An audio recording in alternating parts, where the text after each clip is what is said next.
Shalom, selamat berjumpa lagi melalui renungan malam pada saat ini. Kita sungguh bersyukur bahwa kasih Tuhan terus memelihara kehidupan kita dalam menjalani berbagai aktivitas sepanjang hari ini. Karena itu saya mengajak jemaat Tuhan, mari persiapkan hati kita untuk menghadap hadirat Tuhan melalui renungan malam. Kita awali dengan mendengarkan satu pujian.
Firman Tuhan akan menyapa kita bersama, mari kita mohon kekuatan di dalam doa.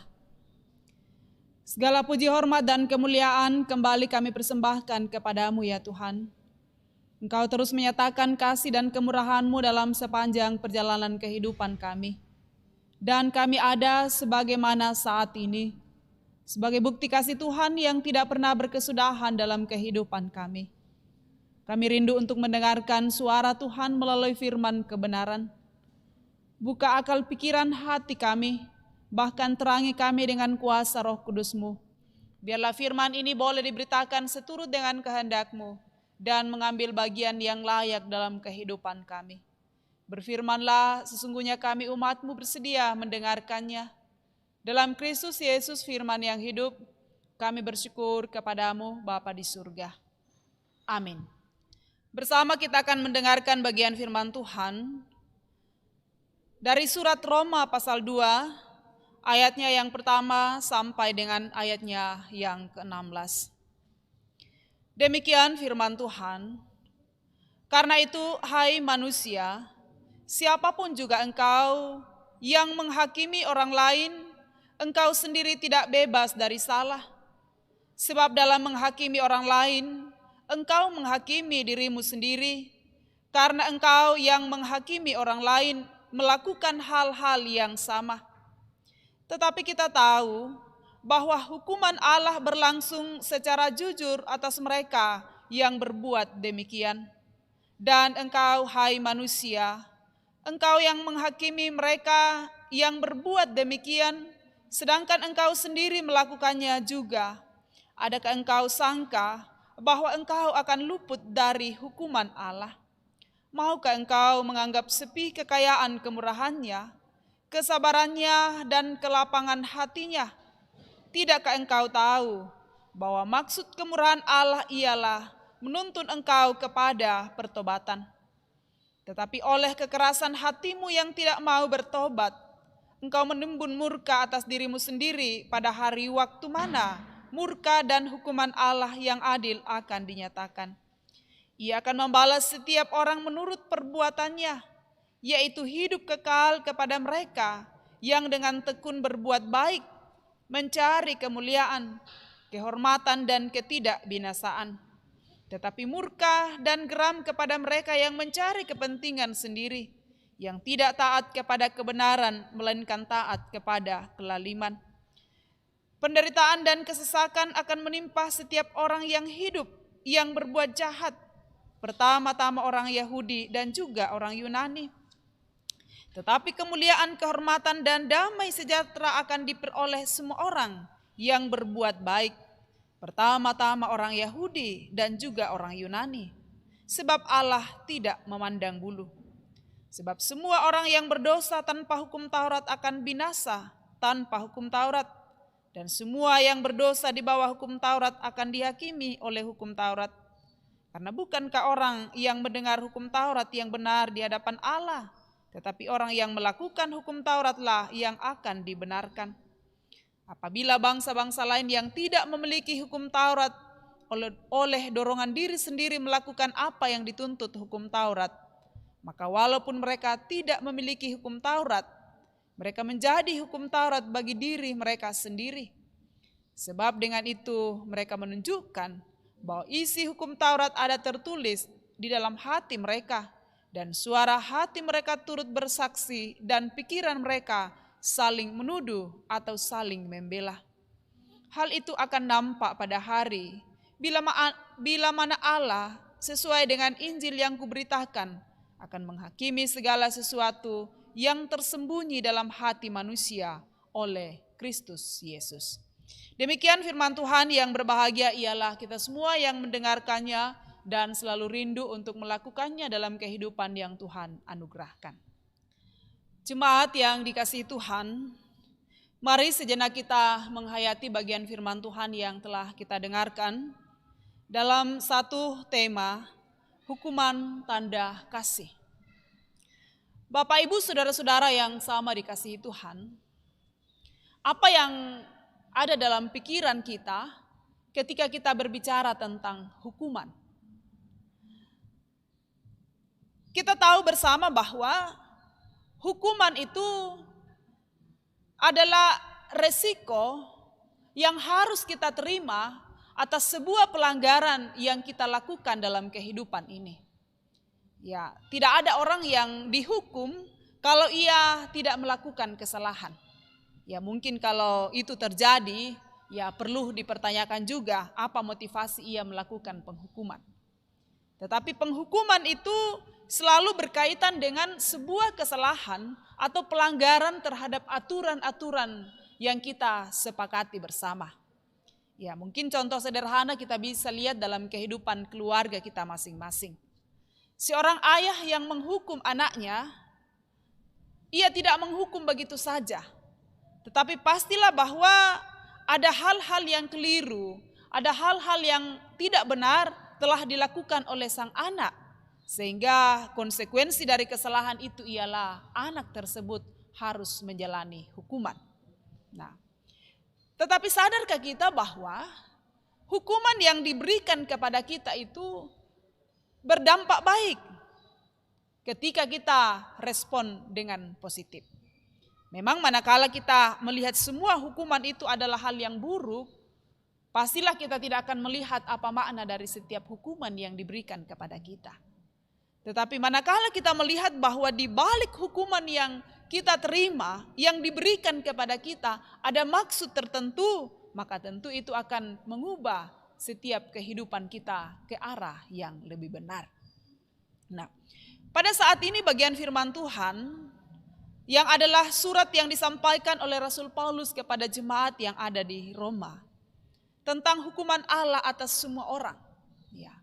Ketika berkembang paham bahwa ada kelompok-kelompok tertentu yang sekalipun itu melakukan kesalahan, ia tidak akan mendapatkan hukuman. Nah, Rasul Paulus di sini mau menegaskan kepada mereka bahwa ketika terjadi pelanggaran, ketika terjadi kesalahan, hukuman Allah akan dinyatakan kepada mereka. Dalam ayat yang ketiga dikatakan, dan engkau hai manusia, engkau yang menghakimi mereka yang berbuat demikian, sedangkan engkau sendiri melakukannya juga, adakah engkau sangka bahwa engkau akan luput dari hukuman Allah? Nah, ini menandakan bahwa setiap kesalahan, siapapun dia, siapapun orangnya, kelompok manapun, ketika ia melakukan kesalahan pasti akan mendapatkan hukuman. Tetapi apa maksud penghukuman Allah yang dinyatakan kepada umatnya? Maksud dari penghukuman Allah yang dinyatakan kepada umatnya ialah supaya umatnya menyadari dan mengakui bahwa hidupnya tidak lagi melakukan apa yang dikehendaki oleh Tuhan. Dan bagaimana mengupayakannya? Ialah mengupayakan supaya kehidupan yang ia jalani berkenan bagi Tuhan.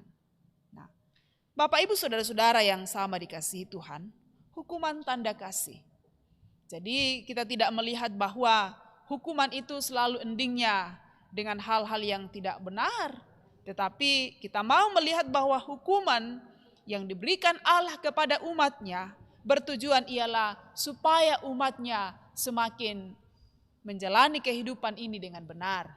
Dan kalau ini kita sederhanakan dalam kehidupan keluarga kita masing-masing, seorang ayah yang menghukum anaknya karena melakukan kesalahan, tidak berarti bahwa ayah atau orang tua itu membenci anaknya, tetapi ia berharap bahwa anaknya kembali kepada jalan yang benar. Nah, kalau hal ini kita mampu memaknai dalam kehidupan ini, kita bisa melihat bahwa ternyata hukuman yang diberikan, yang kita terima atas sebuah kesalahan itu bertujuan atau bermanfaat untuk mengarahkan kita, untuk menuntun kita semakin mengenal kebenaran yang sesungguhnya di dalam Tuhan. Karena itu jemaat Tuhan, mari terus menjalani kehidupan ini dalam ketaatan dan kesetiaan kepada Tuhan. Dan manakala kita harus menjalani penghukuman karena berbagai pelanggaran kita, percayalah bahwa di balik penghukuman itu Allah akan mengubahkan kita menjadi pribadi yang lebih setia lagi kepada Tuhan. Demikian firman Tuhan, kiranya kita semua terberkati melalui pemberitaan firman pada malam hari ini. Amin. Kita naikkan doa syukur kita kepada Tuhan. Dengan segala kerendahan hati kami kembali menghampiri Engkau ya Tuhan. Kami percaya bahwa Engkau Allah yang mengasihi kami, dan manakala Engkau harus menghukum kami, semua bertujuan supaya kehidupan kami menjadi lebih baik dan lebih setia kepadamu. Biarlah firman-Mu yang telah menyapa kami pada malam hari ini akan menguatkan kami untuk terus melihat betapa Tuhan sayang buat kehidupan kami dan tidak membiarkan kami terus berada dalam kuasa kegelapan. Sehingga manakala Tuhan menyatakan penghukuman, itu berarti bahwa Tuhan sungguh menyayangi kami. Dan bagaimana kami mengubah hidup kami semakin baik di hadapan Tuhan. Sempurnakan firman-Mu yang telah kami dengarkan bersama, dan ampuni sekiranya ada hal yang tidak benar. Kami terus berdoa kepada-Mu untuk kehidupan kami selaku jemaat-Mu. Biarlah kasih dan penyertaan-Mu akan terus menolong dan menuntun kami untuk memaknai hari-hari yang Engkau anugerahkan. Dalam berbagai aktivitas yang Tuhan percayakan, biarlah kami terus dikuatkan dan ditopang oleh Tuhan. Sekalipun di tengah pandemi COVID-19, tetapi tidak mengurangi semangat kerja kami. Baik itu kami lakukan dari rumah masing-masing, ataupun kami kerja secara langsung di tempat yang Tuhan sudah tunjukkan untuk kami tempati bekerja. Kami percaya bahwa Tuhan akan terus menaungi kami dengan kasih-Nya dan menjauhkan dari hal-hal yang tidak kami inginkan. Kami terus berdoa kepadamu untuk perjuangan anak-anak kami, Tuhan terus memberkati.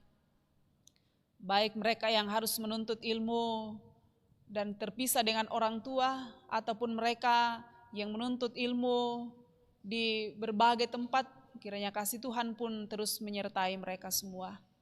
Dan bagi mereka yang harus belajar dari rumah masing-masing, karuniakan semangat dan sukacita untuk memanfaatkan waktu yang ada dengan benar.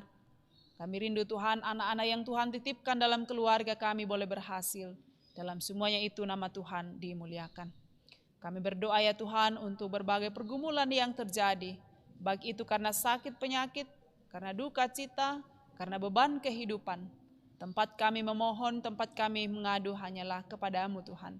Biarlah kiranya dalam pergumulan ini kami tidak putus harap, melainkan kami percaya bahwa Tuhan mengasihi kami. Demikian kami terus bersyukur untuk segala kasih dan kebaikan-Mu dalam kehidupan kami. Untuk semua yang menikmati sukacita karena pertambahan umur, Tuhan berkati. Sukacita karena kesembuhan dari penyakit, Tuhan kiranya peliharakan. Bahkan terlebih berbagai keberhasilan yang terjadi, dalam semua itu ajarkan kami untuk terus mensyukuri bahwa itu hanya mungkin terjadi karena belas kasihan Tuhan. Kami terus berdoa kepadamu untuk kehidupan keluarga kami masing-masing. Apapun adanya kami Tuhan, Engkau terus berkati kami. Bahkan aktivitas kami sepanjang 1 minggu yang akan datang, biarlah Tuhan berkenan di dalamnya. Dan malam ini kami akan istirahat, penyertaan dan kasih Tuhan kiranya menyertai kami. Kiranya besok kami boleh bangun dengan selamat sejahtera untuk melanjutkan aktivitas. Dalam semuanya itu nama Tuhan dimuliakan. Dan sekiranya hari ini kami menjalani kehidupan dalam ketidaktaatan kepadamu, melakukan hal yang tidak berkenan, mohon ampun atas semuanya. Engkau berkenan mendengarkan seruan kami, permohonan kami. Semua ini kami bawa kepadamu, bukan kehendak kami yang jadi, melainkan kehendak-Mu. Di dalam Tuhan kami Yesus Kristus sumber kehidupan, kami datang kepadamu Bapa di surga. Amin. Demikian ibadah kita, terima kasih dan selamat malam untuk kita semua. Tuhan memberkati.